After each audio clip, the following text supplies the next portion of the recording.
सोलापूर शहर परिसरातील प्रलंबित विकास कामे आणि नागरी सुविधांबाबत मंगळवारी आमदार देवेंद्र कोठे यांनी महापालिका आयुक्त डॉक्टर सचिन ओंबासे यांच्या समवेत प्रदीर्घ चर्चा केली।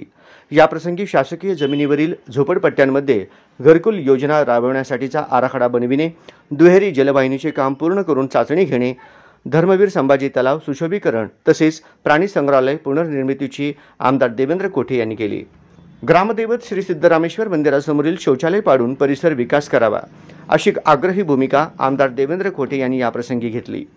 सोलापूर ते उजनी दरम्यान सुरू असलेल्या दुहेरी जलवाहिनीचे काम केवळ 400 मीटर अपूर्ण राहिले आहे। हे काम पूर्ण करून येत्या आठवड्यातच या जलवाहिनीची चाचणी घेण्याबाबतच्या सूचना आमदार देवेंद्र कोठे यांनी दिल्या। धर्मवीर संभाजी तलाव पर्यटन विकासाच्या दृष्टीने विकसित करण्यासाठी आराखडा करण्यात यावा। महात्मा गांधी प्राणी संग्रहालयाची पुनर्निर्मिती करण्याकरिता सोलापूर महानगरपालिका स्तरावरून प्रयत्न व्हावेत। याकरिता राज्य आणि केंद्र शासनाकडून आवश्यक सर्व प्रकारची मदत मिळवून देण्याची ग्वाही आमदार देवेंद्र कोठे यांनी दिली। शहर मध्य मतदारसंघात शासकीय जमिनीवरील झोपडपट्ट्यांच्या जागेवर घरकुल योजना राबवण्यासाठी आराखडा तयार करण्याची आवश्यकता आहे। त्याकरिता सर्वेक्षण करून आराखडा बनविण्याबाबत याप्रसंगी चर्चा करण्यात आली। ग्रामदैवत श्री सिद्धरामेश्वर मंदिरासमोर असलेले शौचालय पाडून त्या परिसराचा विकास करावा अशी आग्रही भूमिका आमदार देवेंद्र कोठे यांनी याप्रसंगी महापालिका आयुक्त डॉक्टर सचिन ओंबासे यांच्याशी चर्चा करताना घेतली।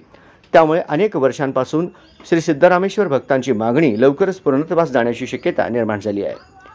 याशिवाय स्मार्ट सिटीमधील ॲडव्हेंचर पार्कसह इतर विविध कामांची देखभाल दुरुस्ती व्हावी आणि नागरिकांना आवश्यक सुविधा उपलब्ध व्हाव्यात असे आमदार देवेंद्र कोठे यांनी याप्रसंगी सांगितले।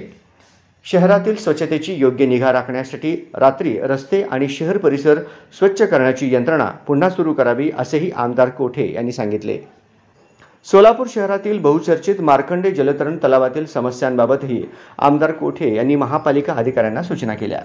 मार्कंडे जलतरण तलाव विद्यार्थ्यांसाठी लवकरात लवकर खुला व्हावा, जलतरणपटूंना स्पर्धांची तयारी करण्यासाठी आवश्यक सुविधा येथे उपलब्ध करून घ्यावेत, तसेच जलतरण तलावाचा मक्ता दिलेल्या मक्तेदाराला संपूर्ण वर्षभर तलाव सुरू ठेवण्याच्या सक्त सूचना द्याव्यात असेही आमदार देवेंद्र कोठे यांनी याप्रसंगी सांगितले। या बैठकीप्रसंगी माजी नगरसेवक गुरुशांत धुत्तरगावकर, मंडल अध्यक्ष अक्षय अंजिखाने, नागेश सरगम, नागेश खरात, अक्षय वागसे, संजीव कांबळे, अंबादास सकिनाल, पवन खांडेकर, दिनेश जाधव, अमर शिंदे आदी उपस्थित होते। तसेच महानगरपालिका अतिरिक्त आयुक्त संदीप कारंजे, उपायुक्त रवी पवार, आशिष लोकरे, नगर अभियंता सारिका अकुलवार, सार्वजनिक आरोग्य अभियंता व्यंकटेश सोबे, मठपती गोकुळ चितारे व शर्मिष्ठा सल्ला यांचीही याप्रसंगी उपस्थिती होती।